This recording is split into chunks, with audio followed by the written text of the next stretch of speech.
I'm Glenn McGuinness, and this is Outburst. On the program, do you believe the federal government can influence a drop in grocery prices? Yes, the federal government can do all kinds of things to influence prices. I think it's extremely difficult. These are a function of supply chains that are global. I kind of got lost back in the supply chain during COVID. Our system is not sustainable. But first, for Alberta Premier Danielle Smith, the desire to gain more autonomy from the federal government is nothing new. But the latest chapter in this saga has her province looking to break away from the Canada Pension Plan and replace it with an Alberta Pension Plan. Provisions for the Canada Pension Plan Act were first introduced back in 1965, which gave the provinces the option to back out if they so desired, which is one of the angles Smith is using here. But the province of Alberta estimates it's owed roughly $334 billion from Canada pension revenue, which has raised a few eyebrows, and recent polls have suggested that a significant number of Albertans are still unsure about the idea. The province of Quebec, of course, has its own provincial pension plan, but it didn't sign up for CPP back in 1965. So we took to the streets to see what you think about this. Our question: what do you think of Alberta's idea to exit the Canada Pension Plan for its own provincial pension plan? Seems a bit crazy to me. I think it's a bit impulsive, but I wouldn't necessarily say it's something I'd be in favor for. I think it's a good idea. I mean, I always support looking after Alberta first. I don't know too much about the new pension plan, but if it's looking after Albertans better, then I'm all for it. From a market point of view, it always makes sense to consider how to do your financial structuring to your best advantage. In this case, it's political and not being done to think about the best advantage for Albertans, and so that doesn't make any sense. I think it's a horrible idea. As soon as you start segregating people's and international plans, you lose what little sense of national unity there is, and you just foster that divide between people that makes it easier to polarize a populace and get into real political trouble. Unfortunately, Alberta needs to remember that it is actually part of Canada, and that we have been bailed out and helped in the past when we were on hard times, and it's more than likely that people just want to say, how dare anybody ever get anything from me. It's very selfish, it's very short-sighted, and extremely foolish. I think it's honestly a great idea. Definitely if there's benefits, I'd definitely go for it, you know. Because my parents are at that age too where they're retiring soon, and we definitely need the help at home, so yeah. I don't know too much about that, but as long as it's being done to help those that actually need it and not just being done in the sense of helping the rich, because I feel like everything Alberta does is just to help the rich, right? So like as long as it's actually being done to help those that actually need it, then I don't have a problem with that. I think it's a risky thing the way the Alberta infrastructure runs, with the money's high and low, and the oil sector, they're a great province to live in. When oil sector's not doing well, they're not. I've seen the real estate go high and low over the last 30, 40 years, so I can't see how their government could afford CPP without the help of the federal government. I'm just very concerned again that such an extremist has taken over the control of the government, and I hope she's not there for long. Yeah, that's really a big concern that Alberta is treating itself as a separate country. I just can't believe that. I mean, I just think, thank God we live in BC and we live in Canada, but just, we're looked after, I think, pretty good compared to other countries. I know what I'm going through. I've been dealing with some cancer, but, the agency's been the best for paying for medications and stuff. And on the pension side of things, I don't know how they're going to be able to stand on their own to do that. That really came out of nowhere. Well, she's had a lot of different ideas from what I've seen in the news lately. I don't know. I think the CPP is very well funded and it's very well established. I don't see the big advantage. I know Quebec has their own pension plan and it seems to be working, but to just step away from one that's, how are they going to keep the funding going, and who's going to run it, who's going to manage it? And because a lot of people in Alberta are making very good wages and they're probably putting a lot of money in, but if they can make it work, good for them. I think that as long as it does not have a negative impact on the rest of the country's pension plan, I think go for it. I think it's a great idea. How do you think that would be beneficial for them? Because it gives Albertans a sense of belonging and a sense of security within their own province. And with the way the oil and gas industry is going, it's important to have alternative options and other financial mechanisms in place to ensure that Albertans have a safe and wonderful Canadian lives. Well, I suspect it's more due to politics than it is economics. I don't think it's an advantage for provinces beyond Quebec to begin to develop their own plans. Well, that makes the Canada Pension Plan perhaps a little less strong because they have got a very wealthy province that leaves it. But apparently they can do it legally if they wish. So it seems to work in Quebec. I haven't heard any problems. Nobody writes about it. No, we don't like that idea at all. We don't think that's a good idea. We don't think Alberta is a good investor. Generally, we don't think they've done a good job of investing. The Heritage Trust Fund, for instance. And no, we don't think that's a good idea. And most people in Alberta don't think it's a good idea. I hope. Yeah. I might add you are from Alberta. Sir, what do you think about it? Well, being of a tender age approaching that,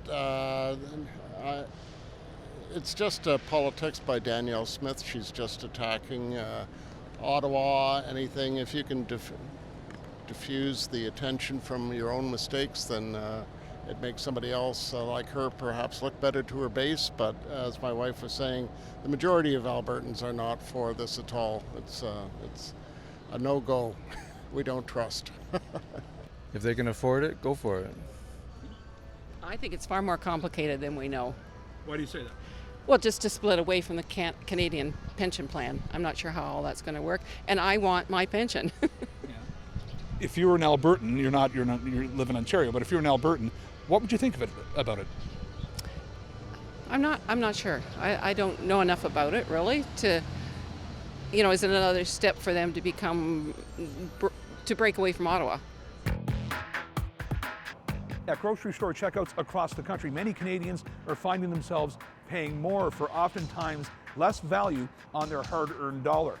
To help find a solution to this, the federal government summoned the heads of Canada's major grocery chains to find a way to stabilize prices and to give consumers a break.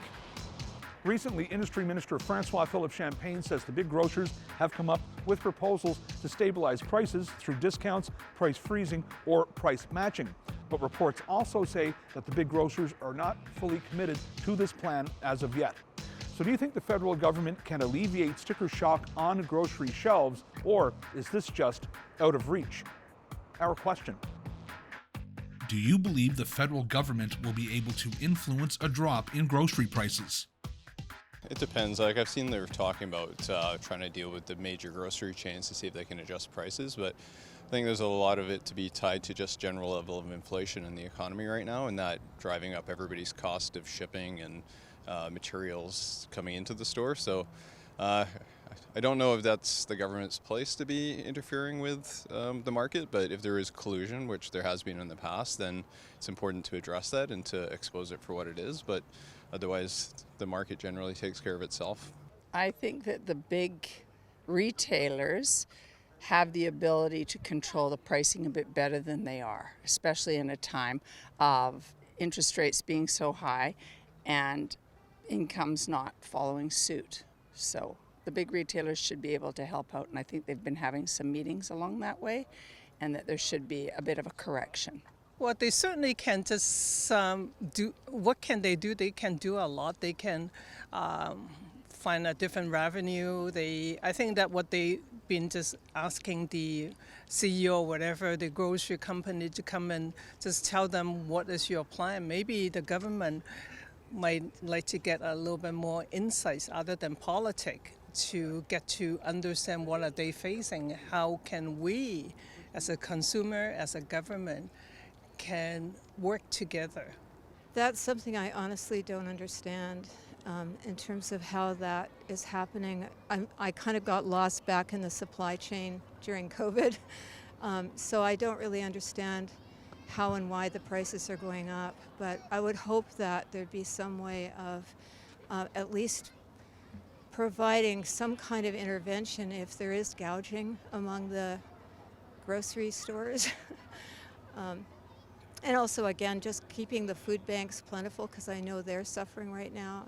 I think so. I think the more pressure that they put on the big grocery chains, the better it will be for the average consumer. I think that one of the problems, one of the problems is that the big grocery chains are making a tremendous amount of profit, even though they have the economic model that says they generally aren't making as much money as they think. But the government has to put pressure on them for the sake of the average consumer, for sure. I think that's a very hard question because on one hand, we've seen in the past that wage and price controls do not work, but at the same time, we do have to have some sort of reset when it comes to necessities in life versus luxuries. And the big challenge is that with affordable housing and food costs the way they are, our system is not sustainable.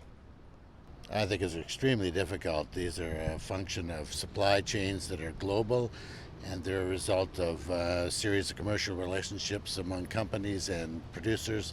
I think it's very difficult to have a top-down approach to influence prices. I seriously doubt it. I mean, every time gas prices have spiked for the last 50 years, the federal government talks about how they're going to bring it down again, and it's the market. You can't control what somebody in Belize gets paid to pick a banana, and costs have gone up, and that's just a harsh reality for all of us. Okay, Madam, anything to add? No, I don't blame the federal government for that. I think the big groceries are making record profits, and it's not the federal government's problem. But do you think they're going to be able to talk them down? No, I don't. No? Why? Well, there's only about 3 of them left. There's very little competition left in grocery stores. Yeah. Yes, the federal government can do all kinds of things to influence prices. And I think it's just a matter of will and using the mechanisms that they have. So yes, so it's a matter of making things a priority. I think there's definitely a certain degree of control that they have there for sure. Rising costs are trends that are happening all around the world, and it's up to individual governments how they're handling it and how they're creating more affordable grocery bills in general for their populations, just for their citizens. There's a lot of great initiatives, in Canada and in Alberta and Edmonton in particular. I think federally, yes, there is things that can be done for sure. Sometimes, unfortunately, people have to choose between, like just recently I had to choose between being able to afford a drink that I need or be able to have enough to make it to the next paycheck. And I'm like, I'll buy the less healthy stuff because it's less expensive, but the healthy stuff is better for me and is far more less likely to cause heart problems. So it's a question of do you use what you've got and make yourself suffer, or do you try to hedge your bets with what you can get? I hope. To be honest, my understanding of economics is not the best at best of times. So in terms of how they would make that work, I really don't know. But I hope that there are people out there who are smarter than me who will be actually listened to. Because there are experts, but so many people just let pride get in the way and think that I know everything, and therefore we should all do things my way even if it doesn't make much sense. So I'm hoping that there's smarter people than me out there being listened to.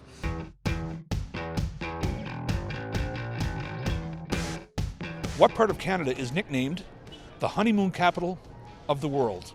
Niagara Falls, Banff, or Victoria? Niagara Falls, Banff, or Victoria? I'll go for the middle. Banff? See, I like Banff, but I don't think it is. I'm gonna side with this one. I think it's Niagara. I would think it's Niagara as well, but Banff is a close contender. See, Banff is beautiful, but it's I don't know. I feel like Niagara Falls. I'm gonna say the Falls, Niagara Falls. Niagara Falls. Niagara Falls. Niagara Falls. I'm gonna go Niagara Falls. Niagara Falls. It's gonna be my guess too. I'll guess Banff just for fun. Niagara is nice. I think it's Niagara Falls. It's not? Okay, I'm gonna go with Niagara Falls. Final answer. Correct. Yes. Okay. Niagara Falls is arguably one of the most famous waterfalls on Earth, with over 13 million tourists visiting each year. But when it comes to popular honeymoon destinations around the globe, Niagara Falls can rival even Paris and has become known as the honeymoon capital of the world. With its breathtaking waterfalls and romantic ambience, Niagara Falls has been a go-to destination for couples dating back as far as the early 1800s.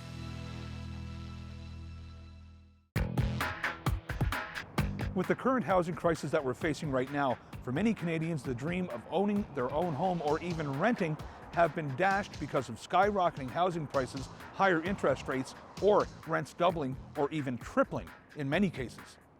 With so many Canadians left out in the cold, this housing crisis comes at a time where immigration targets have been on the rise, but many people feel that a rise in population would only add to the problem.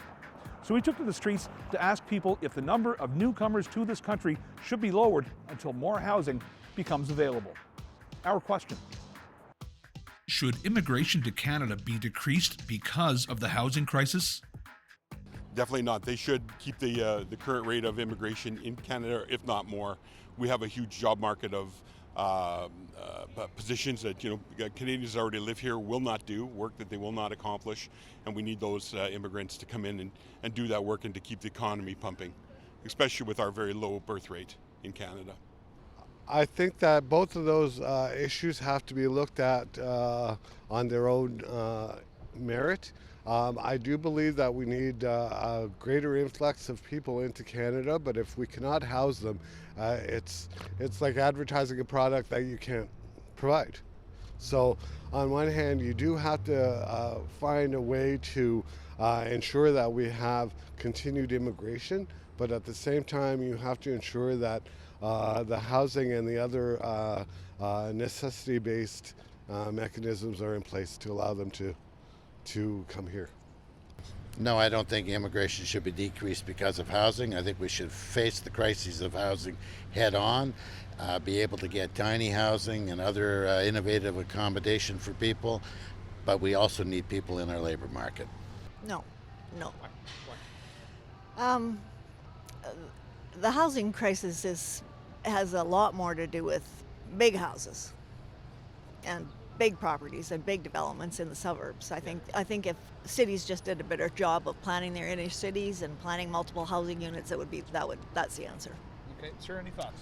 There's things that can be done, like the dropping at the 5% GST on stimulating. A couple of developers I read about were quite excited, and we're going to build multiple units because of it. So you need to have some sort of stimulus like that to get the private sector to kick in their cash, because they need to have incentives or they'll sit on their cash, right?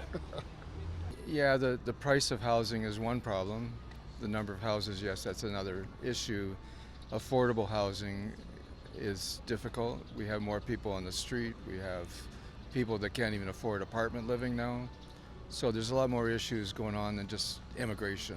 You can't turn off immigration like a fire hose, turning it on and off. That's impossible, right? So to think that that's going to help solve the housing crisis is naive at best. The short answer would be yes, I think we should slightly curtail immigration, not shut off the flow entirely. Canada's a wonderful place to live, and I would love it if more people came to Canada. But the amount coming into Canada currently isn't sustainable, both financially or housing-wise or resources. Like, we do not have the resources to adequately take care of our own people and the people coming to Canada, and that's why. As much as I understand that the plight of these people coming from other places, I do unfortunately think that Canada needs to focus on taking care of what we have first before opening up our doors to help other people. And that's simply, as someone who's I likened it to as someone who's working in therapy on my own codependency issues, on putting my own oxygen mask first, on taking care of myself first before helping others, because I've seen the kind of destruction that starts to happen in my life and everyone else's when I start taking care of everyone else's needs before my own. I think Canada needs to do the same thing. I don't think so, because I'm an immigrant myself, and like the opportunities that Canada has opened for me, I wouldn't want those opportunities to be closed to other people as well. I believe that there has to be a type of limit, but what that would be, I'm not sure. I'm not against immigration at all, because I see the people that are working in the lower level jobs, and they're all immigrants, and we're grateful to have them.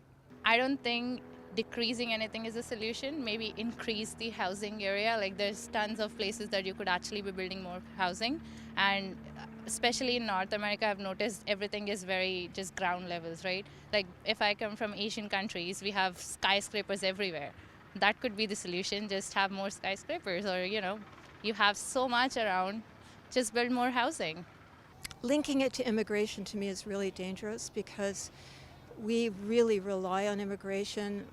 I personally rejoice in the fact that we have such a mosaic culture, and I think it's really enriching and essential for the next generation. So to me, it's a red flag when they start saying, oh, the solution is to block immigration instead of kind of widening the whole panorama. I don't know if I don't believe it's causing an issue with the housing crisis. I think we need more immigration, just as you look at all the jobs that aren't getting filled right now. There's a lot of good people out there with a lot of education that just want to come to Canada and work and make a better life for themselves. So I don't think they're causing an issue with housing. Because we have a terrific housing shortage, and we have a massive amount of immigrants arriving. I'm not anti-immigrant, it's all fine, but I think we've just reached a barrier where we've got to settle down and fix our own house. In my opinion, the stadium only holds so many people. The stadium for a game, same with the immigrants. Now we can't do it any longer. We haven't got enough room left in the stadium. Maybe next year. Yeah. I think that's immigration. That brings a lot of flavor to the country. Always have.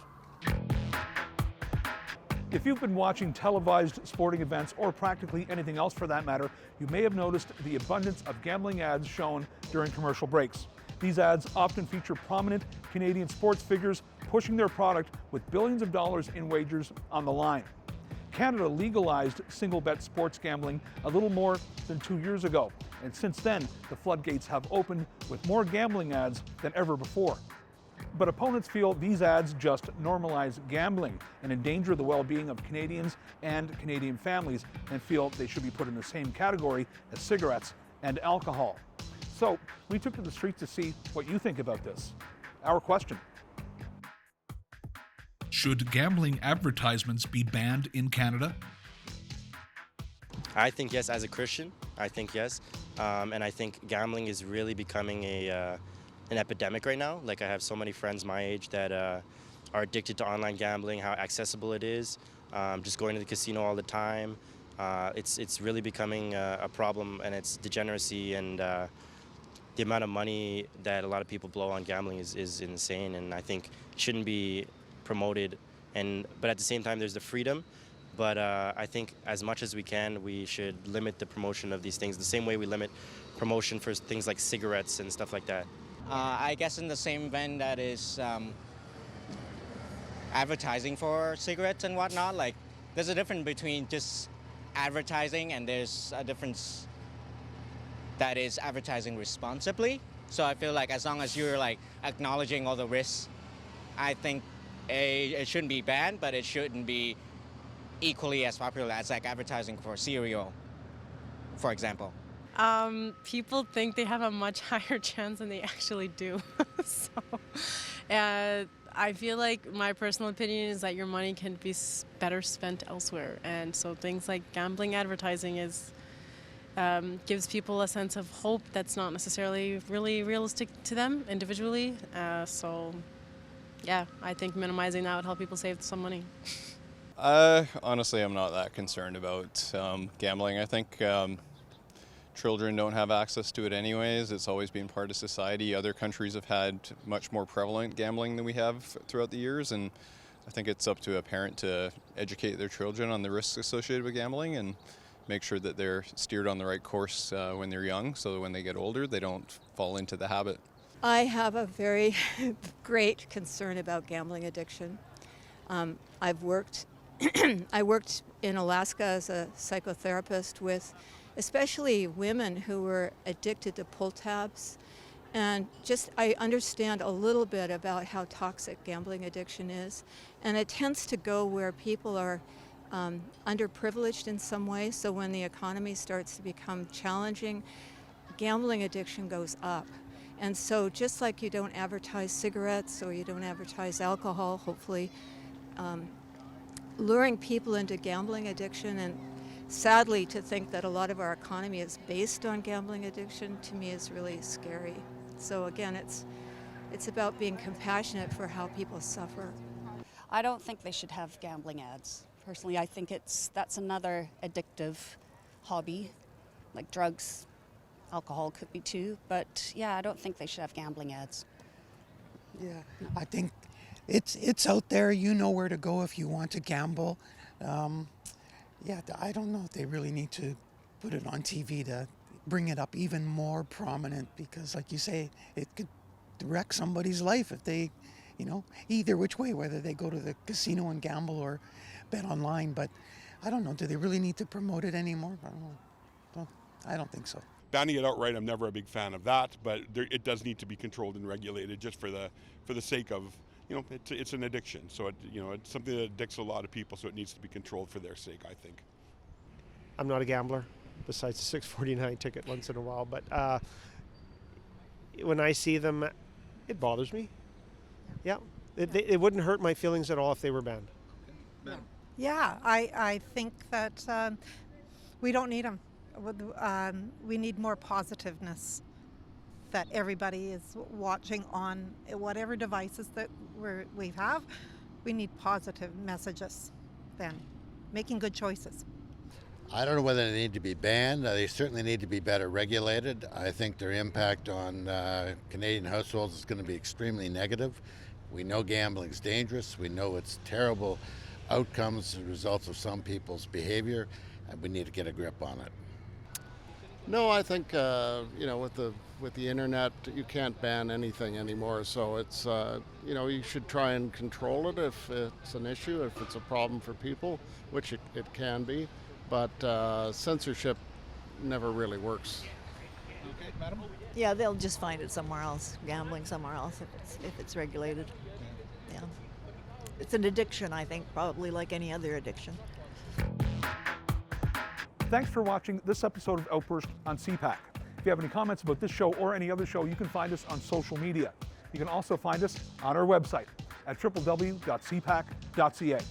I'm Glenn McGuinness, and on behalf of my colleagues at the Cable Public Affairs Channel, thanks for watching. We'll see you next time.